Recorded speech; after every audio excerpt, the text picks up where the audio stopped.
कोई भी काम शुरू करने से पूर्व श्री गणेश का नाम लेते हैं, और क्योंकि मंदिर का प्रांगण भी है और मैं आई तभी आरती भी हो रही थी, तो कहना चाहती हूँ कि वक्रतुंड महाकाय सूर्य कोटि समप्रभ निर्विघ्नं कुरु मे देव सर्वकार्येषु सर्वदा सर्वकार्येषु सर्वदा। हे तिरछी सूंड वाले, हे बड़े शरीर वाले, हे करोड़ों सूर्य की शक्ति वाले श्री गणेश, हमें आशीर्वाद देना, सबका कल्याण करना और मुझे इतनी शक्ति देना कि मैं सबकी समस्या का समाधान कर सकूं। क्योंकि माता जी की मूर्ति भी विराजमान है, तो माँ की वंदना करते हुए कहना चाहती हूँ कि सर्व मंगल मांगल्ये शिवे सर्वार्थ साधिके शरणे त्र्यंबके गौरी और नारायणी नमोस्तुते। नारायणी नमोस्तुते कि या देवी सर्वभूतेषु शक्ति रूपेण संस्थिता नमस्तस्यै नमस्तस्यै नमस्तस्यै नमो नमः। और क्योंकि ये शिव जी का मंदिर है तो पुत्र का नाम लिया है, माता का आह्वान किया है, तो मेरे देवाधिदेव महादेव जी का नामावली लेना चाहूंगी कि ओम शिवाय नमः, शंकराय नमः, महादेवाय नमः, स्थानवे नमः, सर्वभूताधिपतये नमः, पार्वती पतये नमः, उमा प्रियाय नमः, गणपिताय नमः, गणप्रियाय नमः, आशुतोषाय नमः, अजनमने नमः, त्रिनेत्राय नमः, त्रिलोकनाथाय नमः, भुजंगधारिणे नमः, शूलिने नमः, पिशाचनाथाय नमः, शैलजाप्रियाय नमः, विश्वदस्काय नमः, जटावारधराय नमः, महर नमः, हर हर नमः, रुद्राय नमः, पुष्कर नमः, पुष्पलोचन नमः, गौरी भरताय नमः, अष्टमूर्ति नमः, विश्वमूर्ति नमः, मंगल मूर्ति नमः। बोलो पार्वती पते हर हर महादेव हर। यहाँ पधारे सभी परमादरणीय सम्मानित गणों का मैं स्वागत करती हूँ, और मेरे साथ आए हुए सभी समाजवादी परमादरणीय सभी वरिष्ठ नेतागण, आदरणीय हमारे विधानसभा अध्यक्ष बड़े भाई संजय यादव जी, आदरणीय विधानसभा प्रभारी भाई आदरणीय अमरेंद्र निषाद जी, यहाँ पधारे हमारे भाई जो लगातार कंधे से कंधा मिलाकर चलने की काम करते हैं, भाई देवेंद्र भूषण निषाद जी, और सभी परम आदरणीय समाजवादी साथी, आदरणीय हमारी बहन जो लगातार हमारा सहारा बनी हुई है इन दिनों, पैर ठीक नहीं है मेरा, चंचला निषाद जी, आदरणीय पूर्व प्रधान जी विनोद निषाद जी, आदरणीय भाई बालेश्वर यादव जी, आदरणीय भाई दिनेश पांडे जी, आदरणीय सुरेंद्र गिरी जी, आदरणीय नेबूलाल भाई जी, आदरणीय दीपक गौर जी, आदरणीय संजय चौबे जी, आदरणीय राम शब्द निश्चित परम आदरणीय हमारे सभी व्यापारी भाइयों, और यहाँ उपस्थित सभी परम आदरणीय बाबूजी, नौजवान साथी, सभी भाई, सभी प्यारे बच्चे, सभी का मैं काजल निषाद, नेत्री, अभिनेत्री, एक कवित्री, एक सोशल एक्टिविस्ट यानी एक समाज सेवी, एक चित्रकार, एक पेंटर, एक घर चलाने वाली गृहिणी, एक क्रिएटर, और आप सभी की बहुआ पार के रहने वाली बहू बेटी, आप सभी की लोकसभा की प्रत्येक आप सभी का स्वागत करती हूँ, नंदन वंदन व अभिनंदन करती हूँ।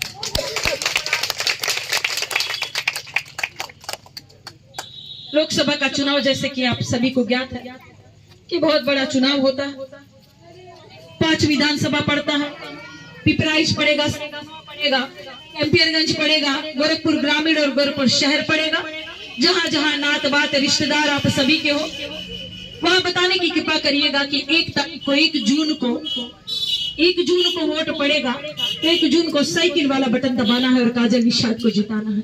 ये बहुत जरूरी इसीलिए है क्योंकि भारतीय जनता पार्टी की सरकार में हर तबका परेशान हो गया, चाहे वो अधिकारी हो, चाहे अधिवक्ता हो, चाहे कर्मचारी हो, चाहे व्यापारी हो, चाहे महिला हो, चाहे बच्चियां हो, चाहे बेटियां हो, चाहे छात्र हो, छात्राएं हो, चाहे किसान हो, चाहे जवान हो, चाहे अल्पसंख्यक हो, चाहे मजदूर हो, चाहे मजलूम हो, हर कोई भारतीय जनता पार्टी की सरकार में परेशान हो चुका है, उनकी नीतियों से परेशान हो चुका है, और आप सभी परिवर्तन करना चाहते हैं, तो परिवर्तन कैसे होगा? आप सभी करना चाहते हैं, तो ये मेरा चुनाव नहीं, ये काजल निषाद का चुनाव नहीं, ये समाजवादी पार्टी का चुनाव नहीं, ये गठबंधन की सरकार का चुनाव नहीं है, ये हमारा व्यक्तिगत चुनाव नहीं है, ये चुनाव आप सबका है। क्योंकि जिस तरह से लोकतंत्र खत्म हो रहा है, जिस तरह से संविधान की यहाँ हत्या हो रही है और मोदी जी अपने आप को राजा बनाना जा रहे हैं, और जिस तरह से राजतंत्र यहाँ घोषित करना चाह रहे हैं, तो मेरे भाइयों जरा सी भी गलती हो गई 2024 में फिर से अगर भारतीय जनता पार्टी की सरकार आ गई तो इसके बाद फिर भारत में चुनाव नहीं होगा। चुनाव होगा नहीं, ये आखिरी चुनाव है, आखिरी युद्ध समझकर आपको लड़ना होगा। अगर आप चाहते हैं कि महंगाई कम हो, अगर आप चाहते हैं कि बेरोजगारी कम हो, अगर आप चाहते हैं, व्यापारी भाई अगर चाहते हैं कि व्यापार अच्छा हो, जिस तरह से मार्केट डाउन हो रहा है और जिस तरह से चौड़ीकरण के नाम पर दुकानें तोड़ी जा रही और जमीनें छीनी जा रही, जहां उचित मुआवजा भी नहीं प्राप्त हो रहा और 2016 के बाद सर्किल रेट भी नहीं बढ़ाए गए। मैं लगातार इस आवाज को उठा रही हूँ, आप सभी को ज्ञात हो गया, संज्ञान में होगा ये मामला। मैं लगातार इस चीज को उठा रही हूँ, चाहे कोने वाला मामला हो, चाहे बालापार का मामला हो, चाहे यहाँ का मामला हो, हर जगह जीडीए वाले जमीन को छीन रहे हैं और शासन प्रशासन सभी को प्रताड़ित कर रहे हैं। उचित मुआवजा नहीं मिल रहा है और इसीलिए किसान भाइयों ने, व्यापारी भाइयों ने और इसीलिए लिख दिया था कि यहाँ पे भाजपा सरकार का आना वर्जित है, यहाँ पे भाजपा नेताओं का आना वर्जित है। और यही मामले के चलते गुलहरिया थाने पर कुछ किसान भाइयों को प्रताड़ित किया जा रहा था कि क्यों आपने ये बैनर पोस्टर लगाए, आचार संहिता का उल्लंघन हो रहा है।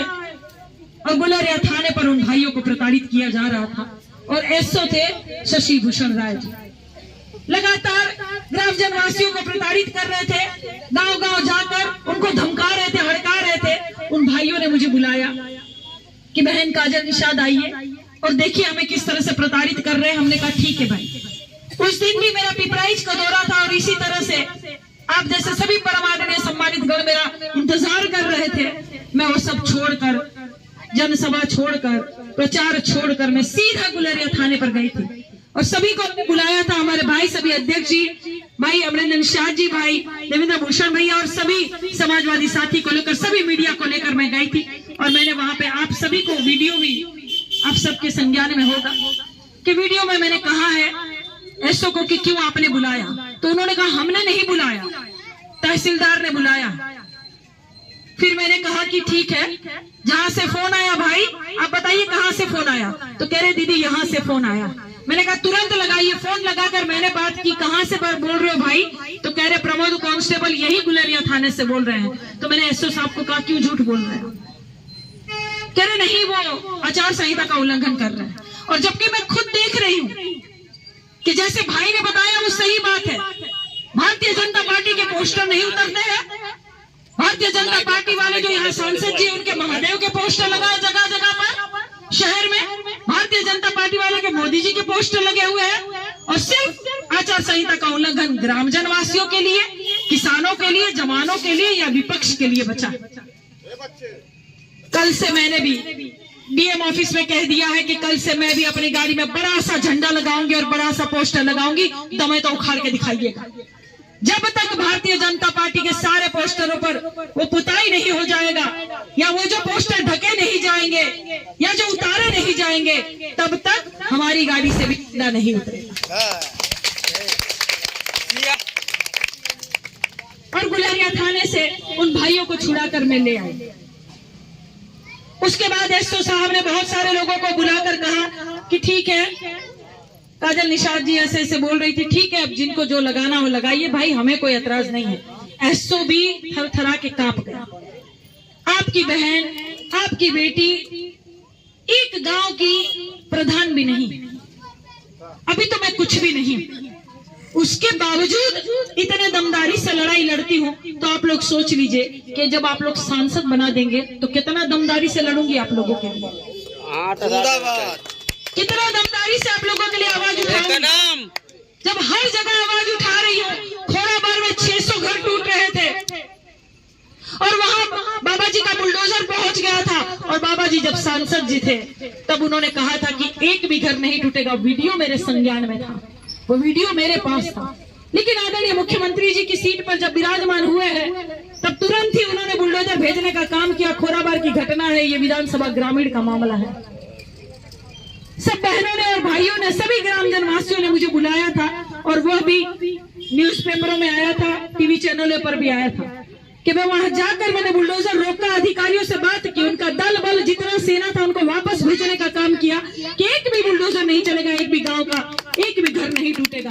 और 600 घर बच गए, 600 घर बच गए जहां उनके पुरखों की जमीन उनकी ईंट से ईंट, जो कमाई से जोड़ी हुई ईंट, सब बच गया। जब आपकी बहन एक गांव की प्रधान भी नहीं है तब इतना दमदारी से लड़ रही है, तो जब मैं कुछ बन जाऊंगी तो कितना दमदारी से आप लोगों के लिए लड़ूंगी। और हमारे आदरणीय चंचला निषाद जी है, इनके गांव का भी एक मामला था। दबंग जितने थे वो ग्रामजन वासियों का सार्वजनिक ताल को पाट रहे थे। सभी ग्रामजन वासियों ने मुझे बुलाया, मैंने देखा खतौनी में लिखा हुआ है कि सार्वजनिक ताल है, फिर दबंग कैसे पाट रहे हैं। आधा पाट भी दिए थे और निर्माण कार्य उनका शुरू भी हो गया था, 3 तल्ला बना भी दिया था। मैं वहां गई, मैंने आवाज उठाया, उन दबंगों को हड़काकर सभी अधिकारियों को सूचित करके तुरंत ही वो 3 तल्ला जितना था वो गिरवाया, गिट्टी मिट्टी उठवाया, 2 लाख की पेनल्टी भी लगाई और आज वो ताल बच गया। ग्राम जनवासियों को काम आया। कोई बिटिया की शादी के लिए घर बन जाए, कई बच्चों के लिए पार्क बन जाए। जब कुछ भी नहीं हूँ तब इतने दमदारी से मैं लड़ती हूँ, तो जब कुछ बन जाऊंगी तो कितना दमदारी से आप लोगों के लिए आवाज उठाएंगे। आपकी इस जमीन का जो मामला है वो भी लगातार मैं लड़ रही हूँ, लगातार उठा रही हूँ। यही बेलवार में जो पुलिस वाले आए थे वही किसानों को प्रताड़ित कर रहे थे, पूरा वीडियो वायरल हुआ था। जब मैं गई उसके बाद से एक भी पुलिस वाला प्रताड़ित करने नहीं आया। इतना डर, इतना भय है। क्यों? क्योंकि मैं जमीनी हकीकतें दिखाती हूँ, मैं आप लोगों की आवाज उठाती हूँ, मैं जनता के बीच में जाती हूँ, मैं चलती हूँ, मैं इसी पैर के साथ चलती हूँ। आप सभी ने वीडियो देखा होगा कि पैर में प्लास्टर था, साइड में रॉड लगा हुआ था, फिर भी मैं चल रही थी इसी तरह लाठी के साथ और आदरणीय चंचला जी के सहारे से चल रही थी। ज्यादा उबड़ खाबड़ खेतों में भी चली आती हूँ मैं, ज्यादा उबड़ खाबड़ रहा तो मैं व्हील चेयर का सहारा ले लेती हूँ, मैं लाठी से चलती हूँ और इसी तरह चलूंगी। मुझे पैर की चोट आप लोगों के बीच में आने से नहीं रोक सकती, मुझे आप लोगों की लड़ाई लड़ने से पैर की चोट नहीं रोक सकती। और अब डॉक्टर साहब ने कहा कि लगातार चल रही हो तो हो गया खराब। मैंने कहा कोई बात नहीं, 2 महीने बाद थोड़ा ठीक कर लेंगे, अभी तो लगातार चलूंगी। मैं नहीं चलूंगी, उन्होंने कहा दिक्कत हो जाएगी, मैंने कहा नहीं चलूंगी तो जनता को दिक्कत हो जाएगी, तो जनता के लिए चलूंगी और लगातार चलूंगी। तो आप लोगों का सहयोग, साथ, आशीर्वाद चाहिए। ये हिम्मत मुझ में कहां से आती है? आप भरपूर सहयोग, प्यार, आशीर्वाद जब देते हैं तब ये हिम्मत मुझ में आती है। तो 5 विधानसभा में जहां जहां नात बात, रिश्तेदार, पटीदार, समधीन सब होंगे, लड़का कहीं शादी लगा होगा नया नया, तो वहां हर जगह आपको बताना है कि साइकिल वाला बटन दबाना है, काजल निषाद को जिताना। आपको जहां भी चक्की चौराहे पे कहीं चाय पी रहे हो, कहीं दोस्तों से मिल रहे हो, नौजवान साथी सोशल मीडिया पर चलाए कि साइकिल का बटन दबाना है, काजल निषाद को जिताना। ये लगातार चलाना पड़ेगा, 2 महीने तक मुंह से बोलकर माउथ पब्लिसिटी करना पड़ेगा। ये बहुत जरूरी क्या है? अभी हमने भी मंत्र बोला है, अभी हमने भी यहाँ मंदिर में जो पूजा हो रही थी, आरती हो रही थी, हम भी गए थे। ठीक है, आस्था अपना निजी, सबका अपना अपना निजी मामला, आस्था सबके अंदर होता है। मुसलमान भी पूजा करते हैं, हिंदू भी पूजा करते हैं, आस्था एक निजी मामला है। लेकिन जरूरी क्या है? जरूरी संविधान है। ये देश संविधान से चलेगा, संविधान से हमें हक और अधिकार मिलता है। लेकिन भारतीय जनता पार्टी धर्म की बात करके आपको बरगलाती है। भारतीय जनता पार्टी कहती है कि हम राम को लाए हैं। अरे भाई, राम सदियों से थे, राम की पूजा हम भी करते हैं, हम भी कहते हैं रामाय राम भद्राय रामचंद्राय वेदसे रघुनाथाय नाथाय सीताय पतये नमः, हम भी बोलते हैं, हम भी पूजा पाठ करते हैं। लेकिन जरूरी क्या है मैं आपको बताऊं। चाचा जब बर देखू आवला तका पूछल जाला, जब बर देखू आवला समधी घर पे आते तो का पूछते हैं? यही ना पूछते हैं कि लड़का कितना पढ़ा लिखल बा, लड़का का कौन कमाई बा, लड़का कितना कमाता है, लड़का कितनी पढ़ाई लिखाई किया, हमारी बिटिया को सुखी तो रखेगा ना। यही ना पूछल जाना, ये नहीं ना पूछल जाए कि लड़का कितना कावड़ ढोले बा, लड़का कितना राम नाम जपत, लड़का कितना घंटी अगरबत्ती